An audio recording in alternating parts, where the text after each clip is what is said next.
Mahiwaga nga matipapakalo! Noong unang panahon, sa pinakamatayog na bundok ng Silangan, merong isang agila na ang pangarap ay makalipad ng mas mataas pa sa maulap. So araw-araw nagsasanay itong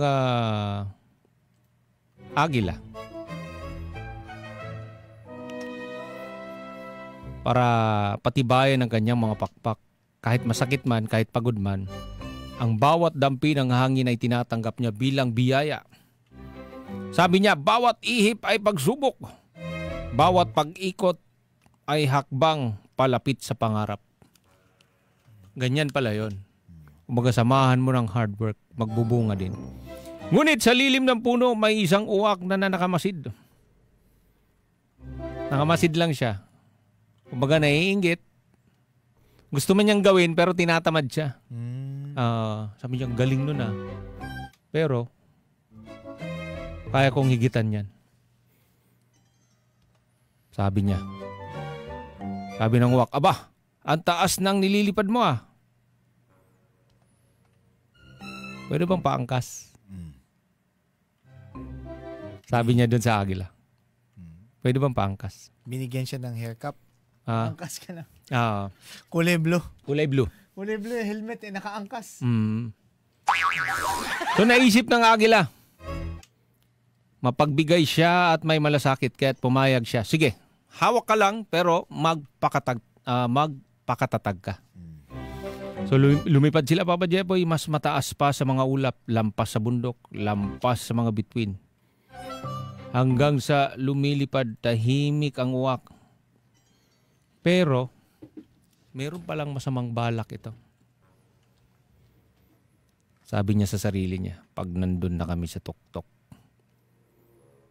wala ka ng pakinabang sa akin, agila. Bulong niya sa kanyang sarili. At pag nandun na tayo, tutukain kita. Pababagsakin kita. Wala ka ng pakinabang. Inutil. Yun yung sabi niya. Ang sama, Papa Jepoy. Basta ang goal dyan, kapag hindi nakatulong sa inyo, hindi kayo masaya, iwan nyo. Iwan. Ngunit, kung matalino man ang uwak, hindi rin naman tanga ang agila. Ramdam niya ang bigat sa kanyang likod. Ramdam din niya ang panlalamig ng hangin.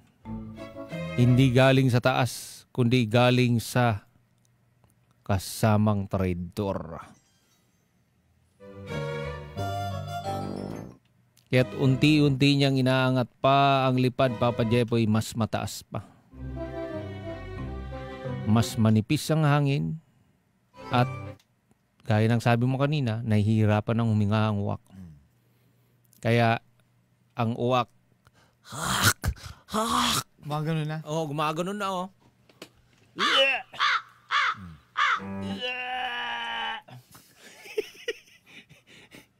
Gumaganon yung uwak. Gumaganon siya, Papa Jepoy. Medyo nahihirapan siya. So, parang iba yung uwak niya. Parang gaya kaya ba? Oo. At simula nun, tinawag na siyang uwak. Oo. Maganon. Parang nagwalwal ah. Oo. So, ganon. Sabi niya, akala mo madali ang tagumpay. Hindi mo kayang abutin ang langit sa panlilin lang. Kaya ka lang nakarating dito nang dahil sa akin. So, ngayon, iniiwas niya, Papa Jepoy, at binibilisan niya para mahulog sa ulap ang uwak. Hanggang sa nangyari na nga, Papa Jepoy, bumagsak ang uwak. At mula noon, hindi na muling lumipad ng mataas. Hindi na rin nawala ang kanyang masamang ugali, Papa Jepoy. Kumbaga lagi at lagi pa rin niyang ginagawa yon. Ngayon, kumbaga tinuruan ni Agila itong si Uwak. Walang shortcut sa tagumpay. Ang pangarap ay naaabot sa tiyaga, hindi sa panggagamit. Panlilin lang ay bumabalik sa mapanlin lang. Ngayon, nais nyong makita ang uwak.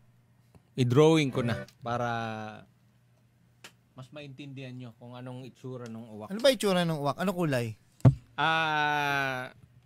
Ano kulay ng uwak? Yung uwak, pag sa gabi, kulay itim siya. Pero pag naarawan, puti. Ano? Teka muna. Teka muna. Okay na eh. Ha? Okay na eh.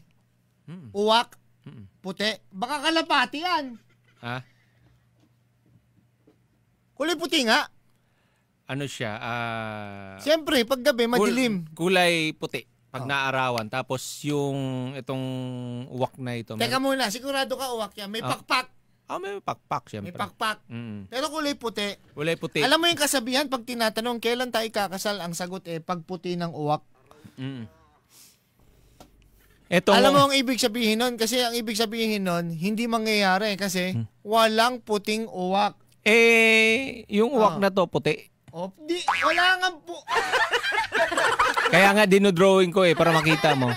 At itong uwak na ito ay merong daladalang meron siya nakatangay na dito. Anak ka ng tokwa. May nakatangay na bulaklak. Nakakalipad ba yan? Hindi. Kaya siya sumasakay sa agila. Hindi siya makalipad. Anong ginagawa niya? Paano maglakad yan? Paano maglakad? Kung hindi siya nakakalipad, paano siya? Ano lang siya. Paano? Patingin nga sa Facebook. Pero may pakpak siya. Oo nga. Paano maglakad? Ano siya? Hindi siya. Ano siya? Ano siya? Papa Jepay. Ano na? Papa Jepay. Ano? Ano na?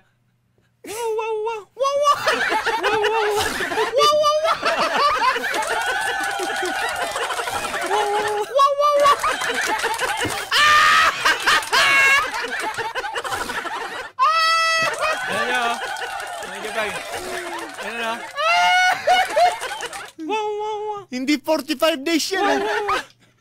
Kulay puti yan. Wala pang uwak na puti. Bibigyan kita pagkakataon, baguhin mo yan. Ay, hindi. Puti ito. Puti yan. Tingin. May bulaklak na!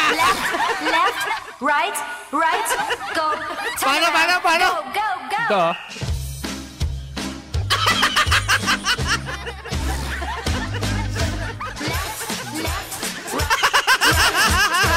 Turn around, go. Paano yung sayaw? Kaya pala kulay puti, penguin. Barangay LS 97.1. Forever. Number 1.